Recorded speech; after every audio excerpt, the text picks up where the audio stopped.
noche hemos venido para meditar, reflexionar, analizar el tema número 2 de nuestro seminario del Apocalipsis. La pregunta para nosotros: ¿quién es el héroe del Apocalipsis? ¿Quién es el personaje central del Apocalipsis? ¿Saben que el mismo libro de Apocalipsis comienza revelándonos quién es el personaje principal de este último libro de la Biblia? Dice Apocalipsis 1:1, la revelación de Jesucristo que Dios le dio. Así que Apocalipsis, ¿qué cosa es? La revelación de Jesucristo. A lo largo de todo el libro de Apocalipsis, nosotros tenemos una revelación detallada de Cristo, nuestro Señor, nuestro Redentor, el Rey de Reyes y Señor de Señores, el que pronto ha de venir con poder a esta tierra. En Apocalipsis 1 se presenta como el que está en medio de las 7 estrellas, en medio de las iglesias. En el capítulo 2 y capítulo 3 se presenta el Señor Jesucristo como aquel que dirige a su iglesia con amor, dándole reproches, dándole amonestaciones, dándole consejos, palabras de aliento e inspiración para seguir adelante. En el capítulo 4 y 5 se adora al Cordero inmolado, a Jesucristo. En el capítulo 6 se presenta como ese Señor que tiene el control de la situación, que va al frente, dirigiendo la historia, dirigiendo a su iglesia. En el capítulo 7 es quien está al frente del sellamiento de su pueblo. En el capítulo 8 y 9, el Señor Jesucristo va comandando, dirigiendo la historia de la iglesia con el paso de los años hasta su pronto regreso. En el capítulo 10 se presenta Jesús allí como aquel que tiene el librito en su mano. En el capítulo 11 es el testigo fiel que revela a Dios. En el capítulo 12 es el gran Miguel que lucha por su pueblo. En el capítulo 13 y 14 vemos a Cristo también al frente con un mensaje de testificación para la iglesia y para el mundo, un mensaje de advertencia solemne. En el capítulo 15 y 16 el Señor se pone al frente anunciando que vendrán los juicios que caerán sobre la tierra sin mezcla de misericordia, pero que si la gente lo busca, se arrepiente, recibirá salvación a través de la fe en Él. En el capítulo 17 y 18, Cristo es el que hace un llamado a su pueblo, a su iglesia, para salir de Babilonia, para salir de los engaños de Babilonia y para venir a la luz de la verdad, para venir a ser parte de su iglesia verdadera. En el capítulo 19 el Señor Jesucristo se presenta como Rey de Reyes y Señor de Señores. En el capítulo 20 como el gran vencedor que vence a Satán y lo lanza en el lago de fuego y azufre. En el capítulo 21 se nos presenta como ese Cristo que va a erradicar todas las lágrimas, va a eliminar todas las tristezas. ¡Qué glorioso, mis hermanos! Vivir en un mundo donde ya la tristeza no existirá. Es algo que quizás no cabe en nuestra mente y en nuestro corazón, pero la Biblia lo revela. Y en el capítulo 22, Cristo se presenta como el gran vencedor que trae la recompensa y se la dará a cada uno conforme sean sus obras. Y es Cristo quien hace el llamado a beber del agua de la vida gratuitamente. El apóstol Juan estaba preso en la isla de Patmos. Puede ver a Jesús en esa primera visión que se presenta de Cristo en el capítulo 1, desde el versículo 12 hasta el verso 18. Dice Juan: y yo me volteé para mirar y vi a uno como el Hijo del Hombre en medio de los 7 candeleros de oro. Imagínense ustedes, alrededor de 70 años sin ver a su maestro, ¿sí? O 60, perdón. sin ver a Jesús. Pero a pesar de los actos, Juan lo reconoció. Era el Hijo del Hombre, era Jesucristo. ¿Cómo olvidar a Jesús? Se había compartido con él durante 3 años y medio y era el que más había aprendido de Jesús y de su carácter y había aprendido a imitarlo.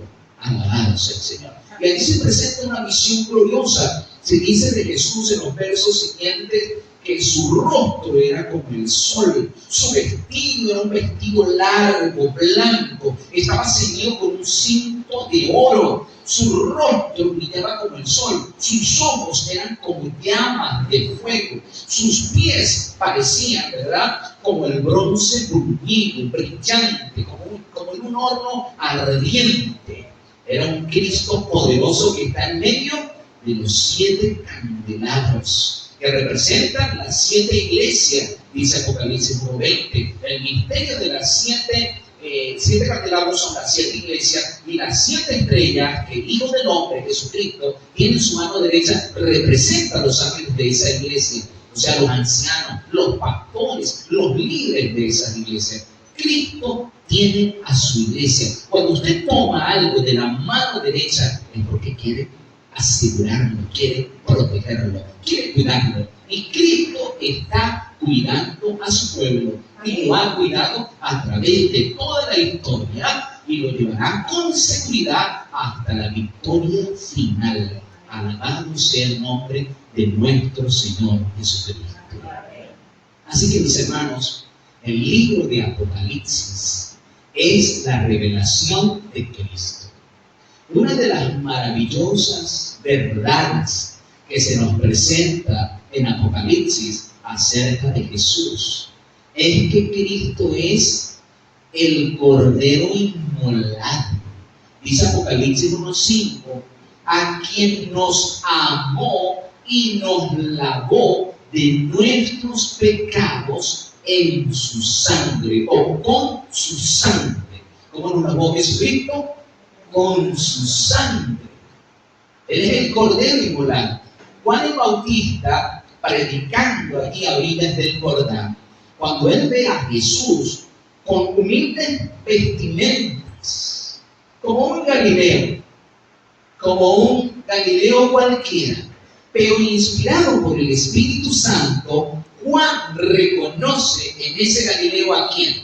Al Cordero de Dios. Dice Juan 1:29, he aquí el Cordero de Dios que quita el pecado del mundo. Todos voltearon a mirar, pero no todos reconocieron en Cristo el Cordero de Dios. ¿Quiénes reconocieron a Cristo como el Cordero de Dios que quita el pecado del mundo? Los que estaban inspirados por el Espíritu Santo, los que estaban buscando salvación, perdón, vida eterna en Jesucristo, lo reconocieron como el enviado de Dios. ¿Qué es Jesucristo? El Cordero de Dios, que quita el pecado del mundo. Primera de Juan 1:9 nos dice que si nosotros confesamos nuestros pecados, Él es fiel y justo para perdonar nuestros pecados y limpiarnos de toda maldad. ¿Cómo nos limpia Jesucristo? Con su sangre. Transcurría el año 1974 en aquella ciudad. El señor Morales, vamos a llamarlo el señor Morales, iba en su vehículo cuando de repente ve por el retrovisor las luces azules que destellan. Era una patrulla de la policía. Enseguida se dio cuenta que venía detrás de él, así que él se orilló. La patrulla también se orilló detrás de él. El policía bajó y le dice al señor Morales, amigo, por favor, me entrega sus documentos, la licencia y la matrícula del vehículo. ¿Se dio cuenta usted que 800 metros atrás usted traspasó la luz de pare, la señal de detenerse? Bueno, el señor Morales no tuvo cómo defenderse, reconoció que se había equivocado, así que nada podía decir. El policía se fue hasta su auto, sacó el formulario, la planilla y comenzó a llenar la multa. Cuando terminó de llenarla, como a los 2 minutos, regresó el policía con la multa al señor Morales y le dice: mire, la multa son $25 o medio litro de sangre. Y entonces el señor Morales se queda mirando: medio litro de sangre. ¿Usted quiere mi sangre? ¿Cómo es eso? Sí, usted puede pagar con medio litro de sangre. Resulta que en esa ciudad los bancos de sangre tenían problemas porque no se conseguía sangre. Yo creo que aquí deberían implementar algo similar, ¿verdad? Sí. Y muchos enfermos necesitan sangre.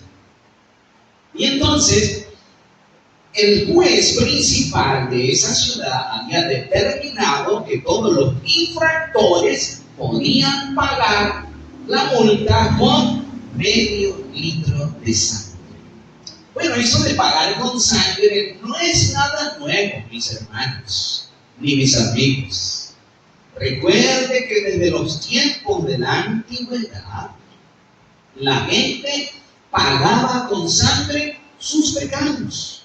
Cuando alguien cometía pecado, llevaba su animalito, su corderito, al santuario, lo presentaba al sacerdote, este lo sacrificaba, ¿verdad? O mejor dicho, ponía las manos sobre la cabeza que lo había traído, el sacerdote le pasaba el cuchillo, lo degollaba, luego se cortaba su cabeza y se colocaba sobre el altar del sacrificio, una víctima inocente.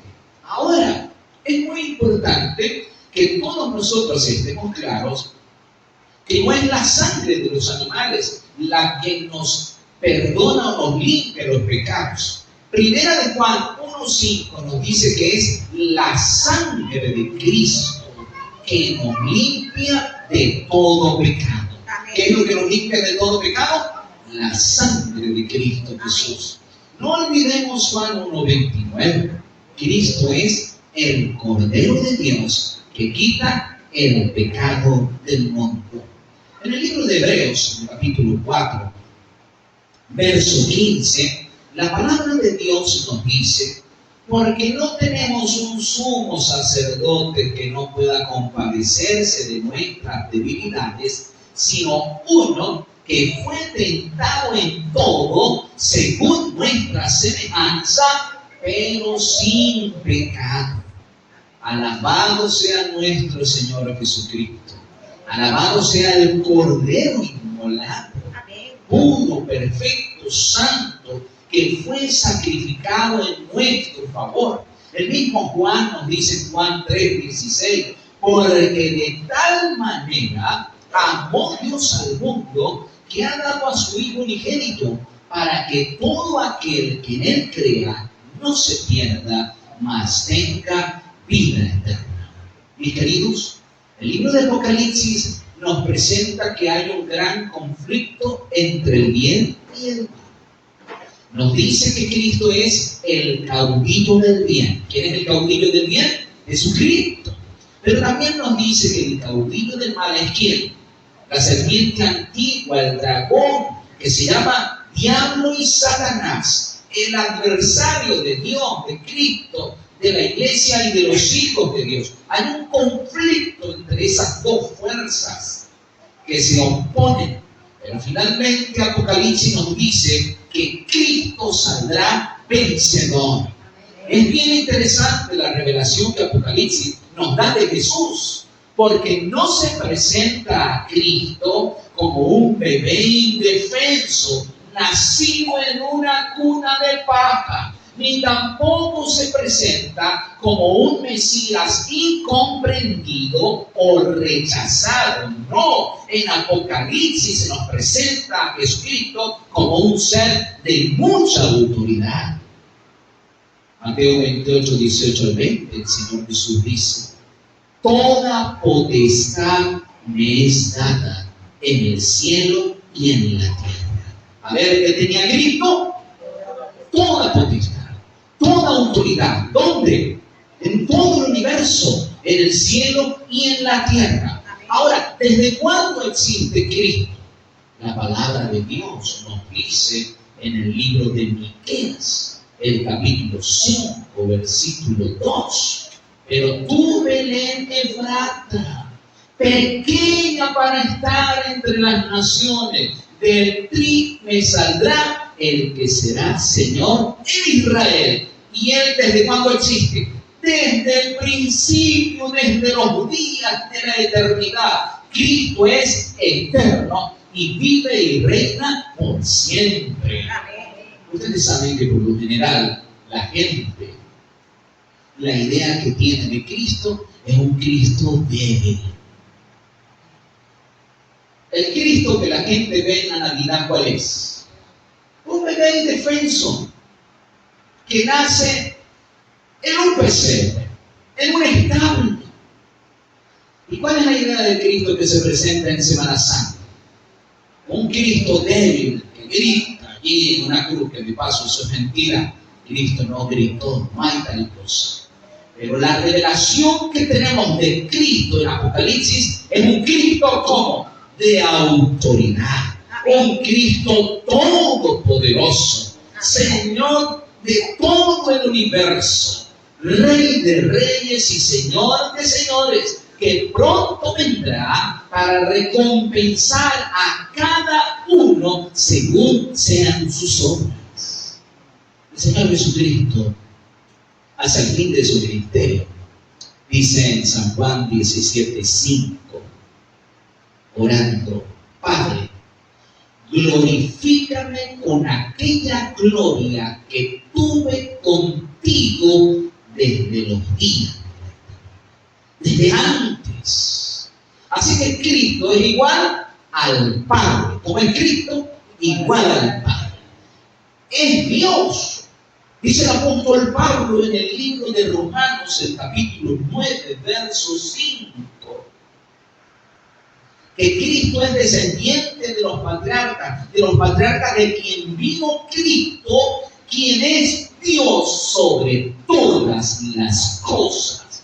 A Él sea la gloria, bendito por todos los siglos. Amén. Así que tenemos en Apocalipsis una revelación de un Cristo poderoso. Tenemos en Apocalipsis una revelación de Cristo como Rey de reyes y Señor de señores. Amén. Como primogénito de los muertos. ¿Saben qué? La palabra de Dios nos dice en esa primera visión del capítulo 1, desde el verso 12 hasta el 16.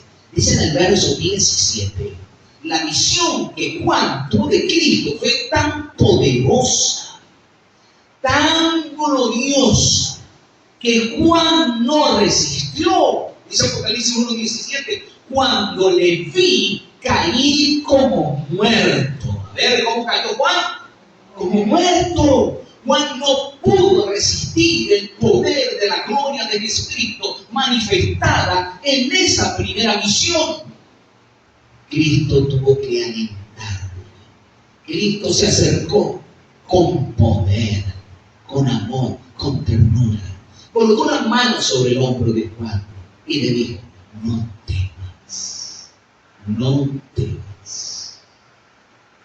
Yo vivo, estuve muerto, mas he aquí que vivo, dice en el versículo 18, por los siglos de los siglos, y tengo el poder sobre la muerte y sobre el Hades.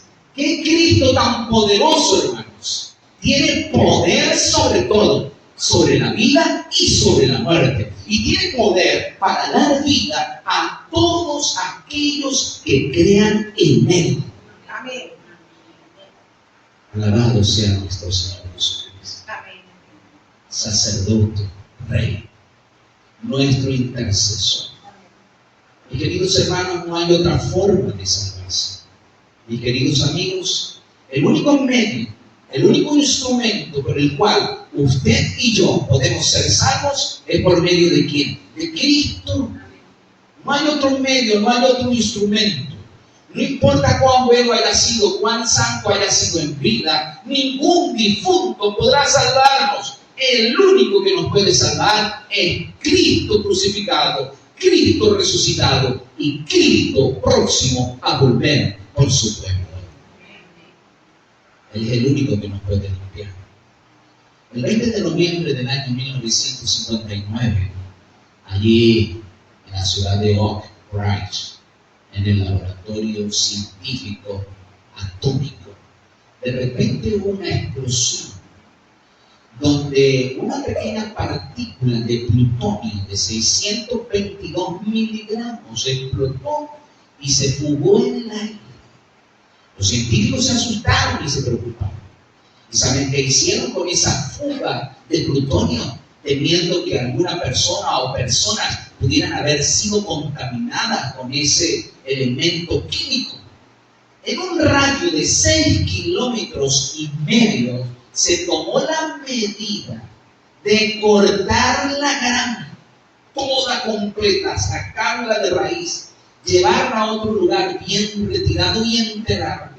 Los edificios fueron lavados por dentro y por fuera con poderosos detergentes. Los techos fueron reemplazados. Todas las personas que se encontraban en ese radio de 6,5 kilómetros se les mandó a quitarse la ropa, cambiarse la ropa y desechar esa ropa que tenían puesta y ponerse una ropa nueva. Y todas las personas se mantuvieron en observación para ver cualquier reacción, no fuese que alguno hubiese inhalado algo de ese elemento químico altamente nocivo como era el plutonio. Se gastaron alrededor de $350,000 en la limpieza. Hasta el asfalto se mandó a quitar y a poner nuevo asfalto en todo ese perímetro. Imagínense ustedes, si los científicos hicieron eso para limpiarse de ese elemento contaminante, nocivo, más peligroso que eso, bien hermanos, es el pecado. ¿Qué cosa es? El pecado. Romanos 6:23 nos dice: porque la paga del pecado es muerte, mas la dádiva de Dios es vida eterna en Cristo Jesús, Señor nuestro. Amén. Gloria a nuestro Señor Jesucristo, que es el Cordero. El mismo Apocalipsis nos dice que Él nos hizo reyes y sacerdotes para Dios. Cristo vive, nos dice Hebreos 7:25, que nosotros podemos acercarnos confiadamente al trono de la gracia, porque Cristo vive siempre para interceder por nosotros. Son muchas las gloriosas verdades y enseñanzas del libro de Apocalipsis acerca de Jesús. Pero la principal que en este momento, en esta ocasión, no debemos olvidar es que Cristo es nuestro Salvador, nuestro Redentor. Apocalipsis 1:7 nos dice aquí que viene, ¿verdad?, con las nubes y todo ojo le verá. Mis hermanos, el Señor Jesucristo es nuestro Redentor. A Él la gloria. Recuerden Hechos 4:12. No hay otro medio, porque no hay ningún otro instrumento, no hay ningún otro ser bajo el cielo en quien podamos ser salvos. El único a través del cual podemos ser salvos, usted y yo, es a través de ¿quién? De Cristo. Amén. Te pregunto en este momento, ¿cuántos de nosotros reconocemos a Cristo como nuestro Señor y Salvador? Amén. Y queremos que Él entre en nuestras vidas y nos limpie de todo pecado. Amén. El Señor te bendiga y te llene con su divina gracia.